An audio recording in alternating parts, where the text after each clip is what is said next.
بسم اللہ الرحمن الرحیم الحمدللہ علی سابغ نعم اللہ والصلاة والسلام علی رسول اللہ اما بعد فاعوذ باللہ من الشیطان الرجیم بسم اللہ الرحمن الرحیم۔ محترم بزرگوں دوستو، آج ہم ہندوستان کی ایک بہت مشہور اللہ کے ولی کا تذکرہ کرنے کے لیے جمع ہوئے ہیں، جنہیں تمام اہل محبت وارث پاک کے نام سے یاد کرتے ہیں۔ حضرت وارث پاک کا اصل نام حضور سید وارث علی شاہ ہے، اور آپ امام حسین رضی اللہ تعالیٰ عنہ کی نسل سے ہیں۔ حضرت وارث پاک رحمۃ اللہ تعالیٰ کے القابات بہت سارے ہیں، جن میں سے مشہور القاب حاجی، حافظ، شہنشاہ ہفت اقلیم ہے۔ اکثر لوگ آپ کو حافظ وارث علی شاہ یا حاجی وارث علی شاہ صاحب کے نام سے یاد کرتے ہیں۔ آپ ہندوستان کے مشہور شہر دیوا کے اندر پیدا ہوئے۔ دیوا لکھنؤ کا ایک علاقہ ہے جو بارہ-بنکی کے قریب ہے۔ 1238 آپ کی سن ولادت ہے۔ آپ نے اپنے بچپن سے ہی تصوف اور سلوک کی جانب قدم اٹھایا۔ بہت کم عمری میں آپ روحانیت کی طرف متوجہ ہوئے،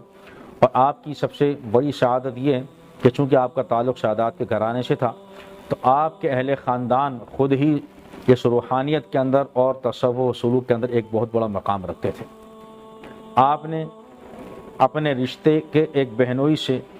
اس حوالے سے خصوصی تعلق قائم کیا، اور انہوں نے جناب حضرت وارث پاک سید وارث علی شاہ صاحب رحمۃ اللہ تعالی کی خصوصی تربیت فرمائی، یہاں تک کہ محض 16 سال کی عمر شریف میں حضرت سید وارث پاک کو انہوں نے خلافت بھی عطا فرمائی اور ان کو خلعت بھی عطا فرمائی، اور ان کے سر پر پگڑی باندھی اور ان کو اپنا جانشین قرار دیا۔ اور 16 سال کی عمر سے ہی حضور سید وارث پاک رحمۃ اللہ تعالی علیہ نے لوگوں کی تربیت بھی شروع فرما دی۔ یہاں پہ اندازہ لگائیے کہ حضرت وارث پاک کا کیا مقام تھا۔ آپ نے پہلے علم دین بھی حاصل کیا، اور علم دین حاصل کرنے کے ساتھ ساتھ آپ نے تصوف اور سلوک کا علم بھی حاصل کیا، اور 16 سال کی عمر میں آپ مسند تبلیغ پر بھی رونق افروز ہوئے، مسند سجادگی پر بھی آپ رونق افروز ہوئے۔ یہ سعادت بہت کم لوگوں کے حصے میں آتی ہے۔ حضور سید وارث پاک رحمۃ اللہ تعالی علیہ نے ساری زندگی شادی نہیں کی۔ آپ کے والد صاحب کا بھی انتقال ہو گیا تھا بچپن میں، اور جب آپ 16 سال کی عمر شریف ہوئی، آپ کو خلافت عطا فرمائی، تو آپ کے پیر و مرشد کا بھی انتقال ہو گیا۔ تو آپ نے ساری زندگی مختلف علاقوں کی سیاحت کی۔ ہمیں یہ جان کر حیرت ہوتی ہے کہ آپ کا دور وہ دور ہے جب لوگوں کے پاس وسائل نقل و حمل زیادہ ترقی یافتہ نہیں تھے، یعنی لوگ اس زمانے کے اندر اونٹوں اور گھوڑوں پر سفر کرتے تھے، لیکن اس کے باوجود آپ نے اتنی سیاحت فرمائی کہ آپ کے جو خادمین ہیں، جو آپ کے مریدین کہلانے کے لائق ہیں، اور مریدین بھی آپ کے، تو وہ آپ کی سوانح حیات کے اندر جو لکھی گئی اس کے تعریف فرماتے ہیں کہ جناب حضرت سفر کرنے کے لیے یورپ کے علاقوں تک تشریف لے گئے، یہاں تک کہ ایک صاحب جب انگلستان گئے، یعنی انگلینڈ چلے گئے، یہ ان کا بیان مرید کا، کہتے ہیں انگلستان میں جب حضرت ہم پہنچے تو وہاں پر معلوم ہوا کہ یہاں پر بھی سلسلہ وارثیہ کی نسبت رکھنے والے لوگ موجود۔ ہمیں حیرانی ہوئی اور خوشی بھی ہوئی کہ ہمارے حضرت سید وارث پاک رحمۃ اللہ تعالی علیہ کا اتنا بڑا مقام ہے کہ انگلستان کے اندر بھی آپ کے مرید موجود، اور وہاں پر جا کر اندازہ ہوا کہ لوگوں نے وہاں آپ کے بارے میں سوال کیا کہ بھئی آپ ان شخصیت کو جانتے ہیں، وہ کس حال میں ہیں؟ لوگوں نے ان کا نام لے کر پوچھا جناب کہ یہاں پہ ایک شخصیت ہندوستان سے تشریف لائی تھی، سید وارث علی شاہ رحمۃ اللہ تعالی علیہ کی، کیا آپ ان سے واقف ہیں، کیا آپ ان کو جانتے ہیں؟ تو آپ اس سے اندازہ لگائی کہ حضرت نے اتنی سیاحت فرمائی کہ لوگوں کو علم نہیں کہ آپ کون کون سے شہروں کے اندر تشریف لے گئے، کہاں کہاں آپ نے سیاحت فرمائی۔ لیکن لوگوں کا بیان ہے کہ ہم جس علاقے میں بھی جاتے، چین کے علاقے میں گئے، اور سینٹرل ایشیا کے علاقے کے اندر گئے، اور عرب ممالک کے اندر گئے، تو وہاں پر جہاں بھی گئے تو لوگوں نے حضرت کا نام لے کر پوچھا جی ہندوستان کے اندر سید وارث علی شاہ صاحب کے نام کے شخصیت آپ ان سے واقف ہیں یا نہیں ہیں؟ اور جب ہم کو جواب دیتے ہیں کہ ہم ان کے علاقے کے ہیں، ہم ان کو جانتے ہیں، تو خود بتا دیتے کہ جناب ہم بھی حضرت کی نسبت رکھنے والے سلسلے وارثیہ کے لوگ۔ اس سے آپ اندازہ لگائی کہ حضرت کا حلقہ احباب کتنا وسیع تھا۔ آج عموماً لوگ سمجھتے ہیں جناب کہ شاید ہندوستان کے اندر جو اولیاء کرام ہیں ان کا سلسلہ صرف ہندوستان تک محدود ہے، لیکن حضور سید وارث پاک رحمۃ اللہ تعالی علیہ کی سوانح حیات دیکھ کر اندازہ ہوتا ہے کہ آپ کا سلسلہ اس وقت جب لوگوں کے پاس زیادہ وسائل نہیں تھے، تو آپ کا سلسلہ اس وقت بھی ہندوستان سے باہر نکل کر عرب ممالک میں اور یورپین ممالک کے اندر اور چائنا کے ممالک کے اندر پہنچ چکا تھا۔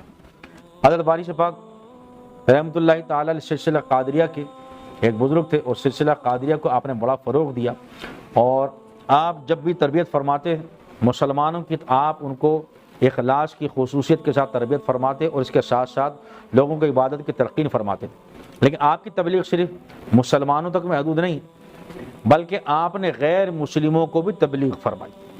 اور خاص طور پر آپ نے ہندوستان کے جو ہندو تھے ان کو بھی آپ نے خاص طور پر تبلیغ فرمائی۔ یہاں کے ہندوؤں کا وتیرہ رہا ہے جناب کہ عقلی طریقے سے لوگوں کے مذاہب کے اندر شکوک و شبہات پیدا کرتے ہیں، اور اسلام کے بارے میں بھی عقلی طریقے سے جناب اختلافات لوگوں کے سامنے پیدا کرتے ہیں، اور لوگوں کو یہ باور کرانے کی کوشش کرتے ہیں کہ تمہارے مذہب کے اندر شکوک و شبہات ہیں، تمہارا مذہب سچا ہے۔ لیکن والی شفا رحمۃ اللہ تعالی کی تعلیمات ایسی تھیں، جب آپ ہندوؤں کو تبلیغ فرمانے کے لیے بیٹھ جاتے تھے تو جتنے ہندو آپ کی مجلس کے اندر ہوتے تھے سب کے سب مسلمان ہو کر ہوتے تھے، اور آپ ہندوؤں سے ایک بات لازمی کہتے تھے کہ آپ نے خدا کو پہچانا ہے،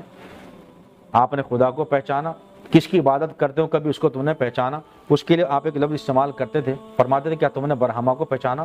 برہما کو پہچانو، برہما کو پہچانو۔ تو مطلب آپ کہتے ہیں کہ خدا کو پہچانو کہ تمہیں کس نے پیدا کیا اور تمہیں کس نے نشو و نما کی اور تمہیں کس نے اتنا بڑا کر دیا۔ تو اللہ تبارک و تعالیٰ کی وحدانی، تو پھر آپ اس کے بعد عقلی طریقے سے ان کے سامنے بیان فرماتے تھے۔ آپ کا اپنے سلسلے سے وابستہ کرنے کا لوگوں کے لیے یہ طریقہ تھا کہ جب بھی آپ کا کوئی مرید ہوتا، آپ کے سلسلے میں داخل ہوتا، تو آپ اس کو 2 چادریں دیتے تھے اور کہتے تھے بس ساری زندگی تم نے یہی استعمال کرنا ہے۔ ایک چادر کو تہبند کے طور پر باندھنا ہے اور دوسری چادر کو اوپر جسم کے اوپر ڈال لینا ہے، گویا کہ احرام کی صورت ہو جائے۔ یہ آپ ان کو تبلیغ فرماتے تھے جو آپ کے سلسلے سے وابستہ ہو جائیں، اور آپ کی جانب نسبت کرنے والے جو لوگ وارثی کہلاتے ہیں ان کا بھی یہی طریقہ رہا کہ جب وہ آپ کی تعلیمات کے مطابق راہ سلوک اختیار کرتے تھے تو وہ بھی حالت احرام کے اندر رہتے تھے۔ اور حضور وارث پاک واحد شخصیت ہیں جنہوں نے ساری زندگی احرام باندھا، ساری زندگی آپ نے سلاوا سوٹ نہیں پہنا، ساری زندگی آپ نے احرام باندھا، ساری زندگی اسی احرام کے اندر رہے ہیں، اور اس کی پابندیوں کو بھی آپ نے مکمل طور پر پورا فرمایا۔ یعنی وہ پابندیاں نہیں جو حج کی پابندیاں ہوتی ہیں، بلکہ اس کا ادب و احترام والی پابندیاں۔ حضور وارث پاک رحمۃ اللہ تعالی علیہ نے مرید بہت فرمائی، لیکن کسی کو باقاعدہ طور پر اپنی سجادہ نشینی کے لیے منتخب نہیں فرمایا، نہ آپ نے کسی کو اپنا خلیفہ منتخب فرمایا، بلکہ آپ سے جو نسبت رکھتا تھا تو آپ اس کو جب اپنی نسبت عطا فرماتے، اپنا فیض عطا فرماتے، تو آپ یہی طریقہ اپناتے کہ یہ احرام لو، یہ چادریں لو، اور ساری زندگی تم نے اسی طرح سے ان چادروں کو باندھنا ہے اور ان کا ادب و احترام کرنا ہے اور ان کی پابندی کرنی ہے۔ حضور وارث پاک رحمۃ اللہ تعالی علیہ اپنی سیاحت کی بعض قصے کبھی مریدین کے سامنے سناتے تھے، اور آپ بتاتے تھے کہ انہوں نے کس طرح سے بہت سارے بزرگوں سے فیض حاصل کیا۔ آپ نے ایک مرتبہ واقعہ سنایا کہ ہم سیر کرتے ہوئے ملک شام پہنچ گئے، تو وہاں پر ہماری ایک عبدال بخش سے ملاقات ہوئی۔ وہ عبدال بخش ہم سے کہنے لگے تعال یا سیدی، اے شیخ ہمارے پاس آؤ۔ یعنی چونکہ حضور وارث پاک سادات کی نسبت رکھتے تھے، حسینی سید تھے، تو انہوں نے آپ کی اس نسبت کا احترام کرتے ہوئے کہا کہ سید صاحب آپ ہمارے پاس تشریف لائیے، ہم اپنی 70 سالہ محنت کی جو ریاضت ہے اس کا ثمرہ آپ کو تفویض کرتے ہیں۔ تو آپ اس سے اندازہ لگائی کہ حضور وارث پاک رحمۃ اللہ تعالی علیہ نے صرف اپنے پیر و مرشد سے نہیں بلکہ اس کے علاوہ اور بھی بہت سارے لوگوں سے فیض حاصل کیا، اور جس سے آپ نے فیض حاصل کیا اس کا مقام و مرتبہ قطب اور ابدال سے نیچے نہیں تھا۔ حضور وارث پاک رحمۃ اللہ تعالی علیہ زیادہ پرانی شخصیت نہیں ہے، تقریباً 100 سال پیشتر 1905 کے اندر آپ کا انتقال ہوا ہے، اور آپ کی خدمت میں امام اہل سنت امام احمد رضا محدث بریلوی رحمۃ اللہ تعالی علیہ بھی حاضر ہوئے، اور اس کے علاوہ خانقاہ ماررہ شریف سے اور دوسری سلاسل کی جو خانقاہیں ہندوستان کے اندر قائم ہیں ان تمام جگہوں کے علماء کرام سے، صوفیہ کرام سے آپ کے تعلقات ہیں۔ کوئی یہ نہ سمجھے جناب کوئی یہ انوکھا سلسلہ ہے۔ حضور وارث پاک رحمۃ اللہ تعالی کا فیض دینے کا ایک طریقہ یہ بھی ہے، آپ نے بہت سے لوگوں کو اپنی نسبت اپنے وصال کے بعد عطا فرمائی۔ ہمارے یہاں پاکستان کے اندر بھی بہت سارے بزرگ ہمیں ایسے ملتے ہیں جن کو حضور وارث پاک نے اپنی نسبت عطا فرمائی، اور اسی طرح سے انہوں نے اپنی ساری زندگی احرام باندھ کر اس کا ادب و احترام بھی کیا۔ تو یہ سلسلہ اور یہ نسبت وارث پاک نے ان کو اپنے وصال کے بعد عطا فرمائی۔ تو یہ اس بات کا ایک زندہ جاوید ثبوت ہے کہ حضور وارث پاک رحمۃ اللہ تعالی نے اگرچہ کسی کو اپنا خلیفہ تو نہیں بنایا، لیکن آپ کا فیض آج بھی جاری و ساری ہے، اور آپ کی کرامات آج بھی جاری و ساری ہے۔ آپ کا وصال 30 محرم کو ہوا 1323 ہجری اور 5 اپریل 1905، یہ عیسوی حساب سے آپ کے انتقال کی تاریخ ہے۔ یہ سمجھ لیجیے تقریباً 100 سال سے زیادہ عرصہ ہو گیا حضور وارث پاک رحمۃ اللہ تعالی علیہ کے وصال کو، لیکن آپ کا فیض آج بھی جاری و ساری ہے، اور ہندوستان کے اور پاکستان کے طول و عرض میں آپ کے طرف نسبت کرنے والے سلسلہ وارثیہ کے بہت سارے لوگ ہیں، اور سلسلہ وارثیہ کی طرف ایسے ہی اسی طرح سے منسوب ہو جاتے ہیں کہ حضور وارث پاک رحمۃ اللہ تعالی علیہ ان کو بعض از وصال اپنا فیض عطا فرماتے ہیں، اور بعض از وصال ان کی تربیت فرماتے ہیں۔ حضور وارث پاک رحمۃ اللہ تعالی علیہ کی طرف جو سلسلہ منسوب ہے، جو ابھی میں نے آپ کے سامنے بیان کیا، سلسلہ وارثیہ کہلاتا ہے، اور کچھ لوگ اس سلسلے کو کہتے ہیں جناب یہ سلسلہ جو ہے یہ مقطوع ہے، کٹا ہوا سلسلہ ہے، تو ایسا نہیں ہے۔ تو میں نے آپ کو بتایا کہ حضور وارث پاک رحمۃ اللہ تعالی نے اپنے وصال کے بعد بہت سارے لوگوں کو فیض عطا فرمایا، اور یہ پہلا موقع نہیں ہے کسی اللہ کے ولی نے اپنے وصال کے بعد کسی کو فیض عطا فرمایا پھر اس اللہ کے ولی سے سلسلہ آگے چلاؤ، بلکہ ہم کو ماضی بعید کے اندر بھی تقریباً 3 4 صدی ہجری کے اندر بھی ایسے بہت سارے بزرگ ہمیں ملتے ہیں کہ جنہیں اپنے پیران عظام سے یا کسی بھی اللہ کے ولی سے ان کے وصال کے بعد فیض ملا، اور وہ ان کے خلیفہ منتخب ہو گئے، اور اس کے بعد ان سے ان کا آگے روحانی سلسلہ چلا، جن میں مشہور نام حضرت باعث بستامی رحمۃ اللہ تعالی علیہ کا آتا ہے، اور سلسلہ نقشبندی اور قادری کے بہت سارے ایسے بزرگ ہیں جنہوں نے روحانی طریقے سے اپنے بزرگوں سے فیض حاصل کیا، یعنی ان کے وصال کے بعد، یا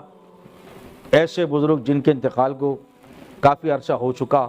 تو ان سے فیض حاصل کرنے کے بعد انہوں نے سلسلے کو آگے بڑھایا۔ تو کوئی یہ نہ سمجھے جناب کہ سلسلہ وارثیہ جو ہے وہ ایک کٹا ہوا سلسلہ یا ادھورا سلسلہ ہے، بلکہ حضور وارث پاک رحمۃ اللہ تعالی کا جو سلسلہ وارثیہ ہے وہ ایک سچا سلسلہ ہے، اور اس سلسلے سے جو لوگ اپنے آپ کو منسوب کرتے ہیں، جو سچی نسبت رکھتے ہیں، وہ تو یقیناً سچے ہیں۔ اور اگر کوئی سلسلہ وارثیہ کی طرف اپنے آپ کو منسوب کر کے لوگوں کو دھوکہ دیتا ہے تو اس سے سلسلہ وارثیہ کا کوئی تعلق نہیں۔ اللہ تبارک و تعالی سے دعا ہے کہ حضور وارث پاک رحمۃ اللہ تعالی کے فیض سے ہم سب کو مستفیض و مستنیر فرمائے۔ وما علینا الا البلاغ۔